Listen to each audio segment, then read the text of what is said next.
New York/London, Reuters.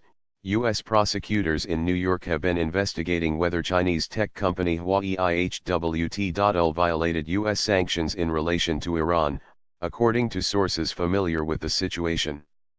Since at least 2016, U.S. authorities have been probing Huawei Euro trademark's alleged shipping of U.S. origin products to Iran and other countries in violation of U.S. export and sanctions laws, two of the sources said. News of the Justice Department probe follows a series of U.S. actions aimed at stopping or reducing access by Huawei and Chinese smartphone maker ZTE Corporate to the U.S. economy amid allegations the companies could be using their technology to spy on Americans. The Justice Department probe is being run out of the U.S. Attorney Euro Trademark's office in Brooklyn, the sources said. John Marzulli, a spokesman for the prosecutor Euro Trademark's office, would neither confirm nor deny the existence of the investigation. The probe was first reported by the Wall Street Journal on Wednesday. Huawei, the world Euro trademark's largest maker of telecommunications network equipment and the number 3 smartphone supplier, said it complies with Euro applicable laws and regulations where it operates, including the applicable export control and sanction laws and regulations of the UN, US and EU Euro. The probe of Huawei is similar to one that China Euro trademark ZTE Corp says is now threatening its survival. The United States last week banned American firms from selling parts and software to ZTE for 7 years. Washington accused ZTE of violating an agreement on punishing employees after the company illegally shipped U.S. goods to Iran.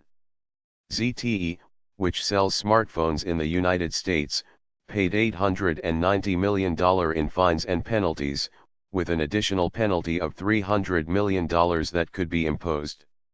U.S. authorities have subpoenaed Huawei seeking information related to possible export and sanctions violations, two sources said. The New York Times last April reported the U.S. Treasury Euro Trademark's Office of Foreign Assets Control subpoena, issued in December 2016, following a Commerce Department subpoena that summer. Both companies also have been under scrutiny by U.S. lawmakers over cybersecurity concerns. In Beijing, Foreign Ministry spokeswoman Hua Chunying said China opposed countries imposing their own laws on others, when asked whether Huawei violated U.S. sanctions related to Iran.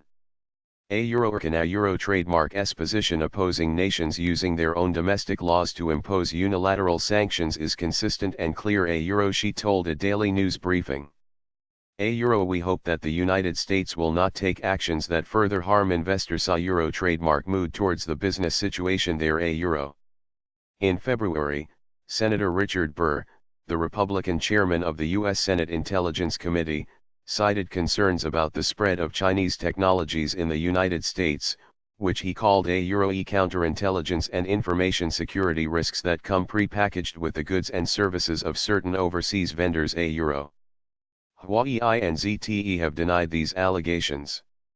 Republican Senators Marco Rubio and Tom Cotton have introduced legislation that would block the U.S. government from buying or leasing telecommunications equipment from Huawei or ZTE, citing concern that the Chinese companies would use their access to spy on U.S. officials.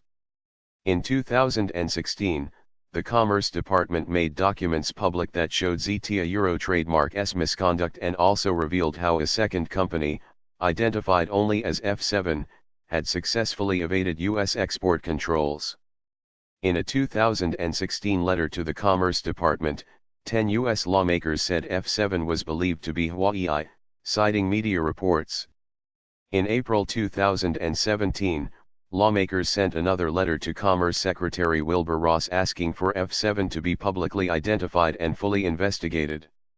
The U.S. government Euro trademark's investigation into sanctions violations by ZTE followed reports by Reuters, Reut.R/2H3P0VL, in 2012 that the company had signed contracts to ship millions of dollars Euro trademark worth of hardware and software from some of the best-known U.S. technology companies to Iran Euro trademark's largest telecoms carrier.